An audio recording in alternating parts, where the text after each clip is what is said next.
Newly confirmed Supreme Court Justice Brett Kavanaugh is hearing his first arguments from the bench today, despite lingering allegations of sexual assault. During testimony last week, Kavanaugh ranted against Democrats. Now the most powerful court in the United States has a solid conservative majority. Loyola is outside the court. So help me God. So help me God. Newly appointed Supreme Court Justice Brett Kavanaugh took the bench today to hear his first arguments after a bitter battle over his nomination. I want to apologize to Brett and the entire Kavanaugh family for the terrible pain and suffering you have been forced to endure. Accusations of sexual misconduct dating back decades caused protesters to descend on Capitol Hill for the past 2 weeks. More demonstrators lined up outside of the High Court to greet Justice Kavanaugh on his first day. This morning, the president tweeted, "The paid D.C. protesters are now ready to really protest because they haven't gotten their checks. In other words, they weren't paid. Screamers in Congress and outside were far too obvious, less professional than anticipated by those paying or not paying the bills." Justice Kavanaugh also received criticism from a retired Supreme Court justice for striking a partisan tone during his confirmation. This whole 2-week effort has been a calculated and orchestrated political hit. Now, Justice Kavanaugh promises to be a force for stability and unity. I was not appointed to serve one party or one interest, but to serve one nation.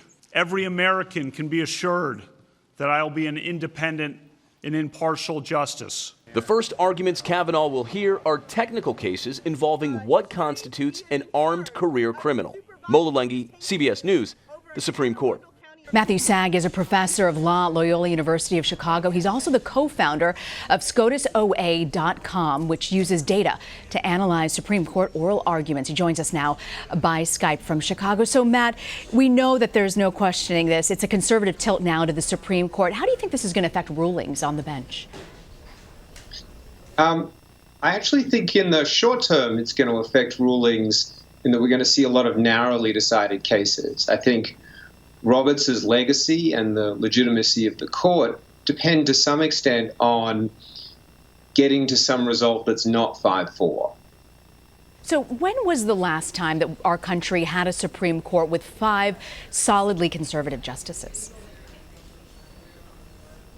Well, you've certainly had conservative majorities on the Supreme Court. Go back to the justices who blocked the New Deal legislation under Roosevelt. What's different this time is that we have a perfectly polarized court. Basically, it's not just that we have a conservative majority, it's that we have the conservative majority who are all perfectly sorted by party. We don't have conservative Democrats and liberal Republicans anymore, it seems. We have solid conservative Republican appointees whose votes are largely quite predictable, as are the Democrat appointees. So Kavanaugh's first cases today will focus on sentencing under the 1984 Armed Career Criminal Act. What's at stake with these cases? These are very technical cases. They're actually a little bit like a first-year criminal law exam. There's going to be a lot of discussion of what are the elements of particular offenses such as burglary and how that relates to the Armed Career Criminal Act. But what's really at stake is the breadth or narrowness of sentence enhancement.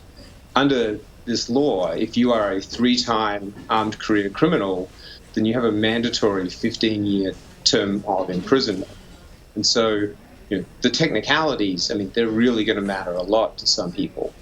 And we know tomorrow the new justices will also hear a case about how long ICE can wait before detaining immigrants of crime. How do you think having Kavanaugh added to the bench might affect the way they rule on this case? That's one that I expect is definitely going to go the government's way and might have resulted in a 4-4 split had Kavanaugh not been on the court. That's interesting to hear you say that. Besides this case, what other landmark cases down the line are you watching and expecting the court to take up?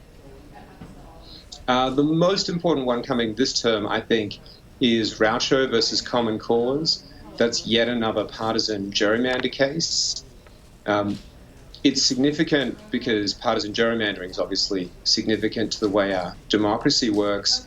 It's also significant because I think it's almost inevitable someone will ask Kavanaugh to recuse himself. based on his highly partisan charged testimony last week. So how would that work, Matt, if somebody says, okay, we think he's partisan because of what he said during his testimony last week? How does somebody who's presenting a case go to ask for a Supreme Court justice to be recused? You would file a motion with the court. There are no real standards that apply to the Supreme Court on the issue of whether a justice should recuse. And I think in this case, it's almost a dead certainty that Kavanaugh would not recuse himself. Interesting. So, Interesting to hear you say that, Matthew Sag. Grateful you can join us. Thanks again for your time. you're welcome. Thanks for having me. You bet.